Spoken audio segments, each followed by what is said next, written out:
अस्सलाम वालेकुम दोस्तों, स्वाद है ज़रूरी में आप सबका स्वागत है। दोस्तों आज मैं आप लोगों के साथ महाराष्ट्र की फेमस डिश जिसे हम मिसल पाव बोलते हैं उसकी रेसिपी शेयर कर रही हूँ। तो दोस्तों इस रेसिपी की खास बात यह है कि ये रेसिपी बहुत ही क्विक, इजी एंड सिंपल होने के साथ साथ ये खाने में बहुत ही स्वादिष्ट लगती है। उम्मीद है आपको ये रेसिपी ज़रूर पसंद आएगी। तो दोस्तों आप सबसे गुजारिश है कि इस वीडियो को प्लीज़ एंड तक ज़रूर देखिएगा। तो फिर चलिए दोस्तों बिना टाइम वेस्ट किए इस रेसिपी की शुरुआत करते हैं। तो मिसल पाव बनाने के लिए सबसे पहले हमें चाहिए सोक किया हुआ हरा वटाना।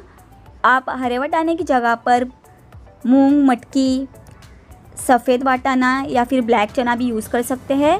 तो इस हरे वटाने को मैंने रात में अच्छी तरह से वॉश करके ओवरनाइट सोक किया था। अब हम इसे एक प्रेशर कुकर में ट्रांसफ़र कर लेंगे और फिर इसमें 2 गिलास पानी ऐड करके साथ ही इसमें 1 टीस्पून नमक ऐड करेंगे और फिर इसे इस तरह कवर करके मीडियम फ्लेम पर 3 से 4 सीटी आने तक अच्छी तरह से बॉईल करके ले लेंगे।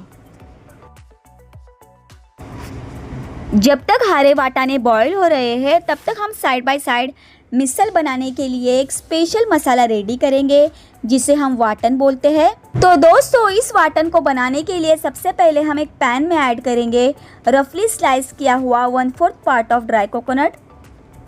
इस ड्राई कोकोनट को पैन में ऐड करने के बाद हमें इसे मीडियम फ्लेम पर गोल्डन ब्राउन होने तक अच्छी तरह से रोस्ट करके ले लेना है।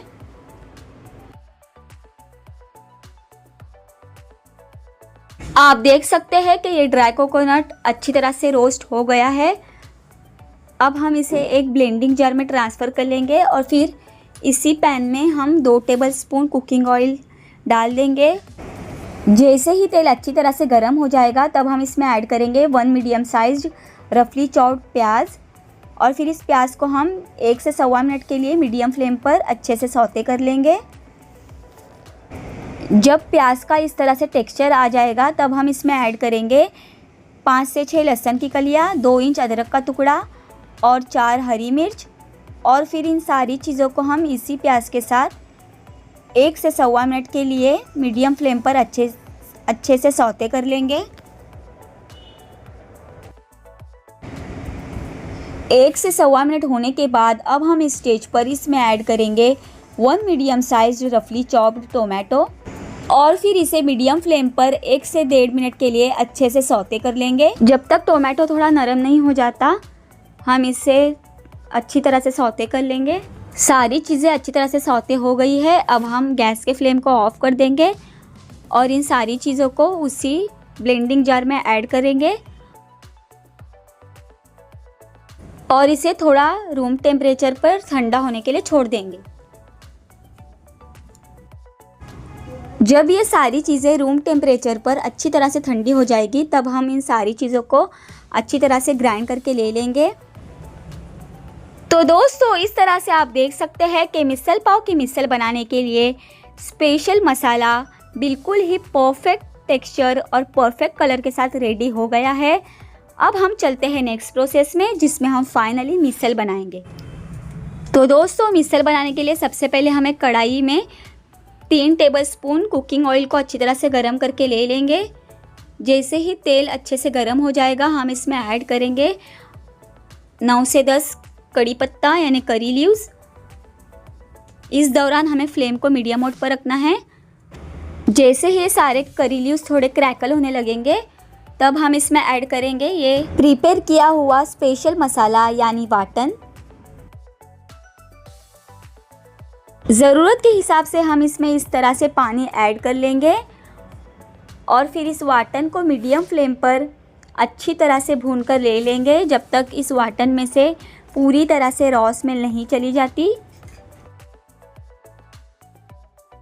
जैसे ही 1.5 से 2 मिनट हो जाएंगे तब हम इसमें ऐड करेंगे ड्राइड स्पाइसेस। तो सबसे पहले मैं इसमें ऐड कर रही हूँ 1/2 टीस्पून हल्दी, 2 टेबलस्पून रेड चिली पाउडर, आधा tablespoon Kashmiri red chilli powder जिससे मिसल पाव में बहुत ही अच्छा माशाल्लाह कलर आएगा। फिर मैं इसमें ऐड कर रही हूँ 2.5 टेबलस्पून मिसल पाव मसाला। ये मैंने रेडीमेड यूज़ किया है, आप कोई भी ब्रांड का मिसल पाव मसाला यूज़ कर सकते हैं। फिर मैं इसमें ऐड करूँगी 1 टेबलस्पून रोस्टेड धनिया ज़ीरा पाउडर। ज़रूरत के हिसाब से इसमें मैं थोड़ा थोड़ा पानी ऐड करते जाऊँगी और सारे मसालों को अच्छी तरह से कंटिन्यूसली स्टर करते हुए भून लूँगी जब तक सारे मसालों की अच्छे से स्मेल नहीं चली जाती और सारे मसालों में से ऑयल रिलीज़ नहीं हो जाता। तब तक हमें इस मसाले को अच्छी तरह से भून कर ले लेना है, क्योंकि दोस्तों आप जितनी बढ़िया तरीके से मसालों को अच्छी तरह से भूनेंगे उतनी ही बढ़िया आपकी मिसल बनकर रेडी होगी, उतनी ही बढ़िया इसमें सारे मसालों का टेस्ट आएगा। तो हमें सारे मसालों को अच्छी तरह से भून कर ले लेना है।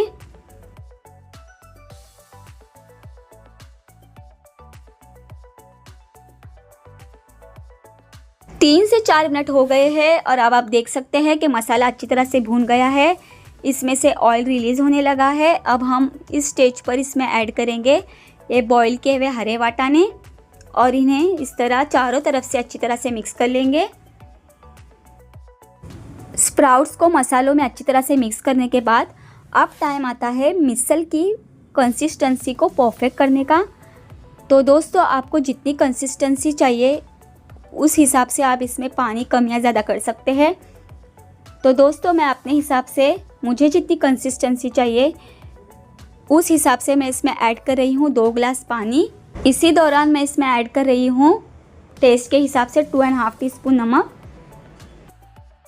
सारी चीज़ों को एक बार अच्छी तरह से इस तरह मिक्स कर लेंगे और फिर इस मिसल को कम से कम 10 से 12 मिनट के लिए मीडियम फ्लेम पर अच्छी तरह से कुक करके ले लेंगे।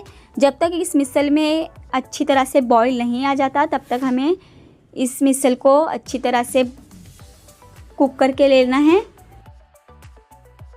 जैसे ही दोस्तों इस मिसल में बॉईल आने लगेगा तब हम इसे स्पून की हेल्प से इस तरह इन बिटवीन मिक्स करते जाएंगे।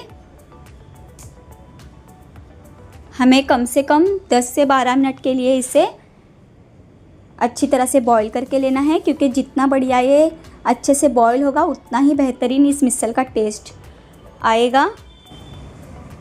तो दोस्तों इस तरह से मीडियम फ्लेम पर मिसल को बॉईल होते हुए पूरे 10 मिनट हो गए हैं और आप देख सकते हैं कि इस मिसल का कितना माशाल्लाह प्यारा कलर आया है। महाराष्ट्र मिसल का परफेक्ट जो कलर है वैसा ही बिल्कुल परफेक्ट कलर आया है इसका।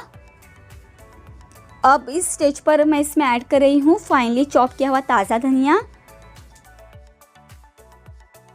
इस ताज़े धनिया को ऐड करने के बाद इसे हम एक फाइनल मिक्स दे देंगे और फ्लेम को हाई मोड पर करके इसे एक बार कंटिन्यूसली स्टर करते हुए 1 से 2 मिनट के लिए अच्छी तरह से मिक्स कर लेंगे, ताकि जो भी मसालों की अभी भी रॉ स्मेल बची हुई है वो चली जाए। साथ ही साथ आप देख सकते हैं कि बहुत ही बढ़िया परफेक्ट कंसिस्टेंसी के साथ ये मिक्सर रेडी हो गई है। अब हम फाइनली फ्लेम को ऑफ कर देंगे। तो दोस्तों अब आप इस मिसल को गर्मा गर्म फरसान, सेव, प्याज, धनिया, नींबू और पाव के साथ सर्व कीजिए। इन सारी चीज़ों के साथ मिसल पाव खाने का मज़ा 2 गुना बढ़ जाता है और ये मिसल पाव बहुत ही माउथ वाटरिंग लगती है खाने में। इन सारी चीज़ों के बिना मिसल पाव खाने का मज़ा बिल्कुल ही अधूरा है दोस्तों। तो दोस्तों जब भी आप मिसल पाव घर में बनाएंगे तो इन सारी चीज़ों को ऐड करके ही मिसल पाव को बनाइएगा और मिसल पाव को एंजॉय कीजिएगा। तो दोस्तों इस तरह से हमारी महाराष्ट्रियन डिश यानी झनझनित मिसल पाव बनकर बिल्कुल रेडी है। आप देख सकते हैं कि कितनी माशाल्लाह लग रही है देखने में। हाय दोस्तों, इसे देखकर मेरे भी मुंह में बहुत पानी आ रहा है। दोस्तों आप इस रेसिपी को ब्रेकफास्ट में बनाकर खा सकते हैं। बहुत ही सिंपल रेसिपी है इसकी और ये बहुत आसानी से बन जाती है। तो दोस्तों आप सबसे गुजारिश है कि प्लीज़ इस रेसिपी को एक बार आप घर में ज़रूर ट्राई कीजिए। आई एम श्योर आपको और आपके घर वालों को ये रेसिपी ज़रूर पसंद आएगी, ये मिसल पाव ज़रूर पसंद आएगा। चलिए फिर दोस्तों मिलते हैं फिर से एक नई रेसिपी के साथ। अगर आपको ये रेसिपी अच्छी लगी होगी तो प्लीज़ इस वीडियो पर लाइक कमेंट कीजिए, अपने फ्रेंड्स एंड रिलेटिव्स के साथ इस वीडियो की लिंक को शेयर कीजिए और अगर अब तक आपने मेरे चैनल को सब्सक्राइब नहीं किया है तो मेरे चैनल को सब्सक्राइब करना ना भूलें।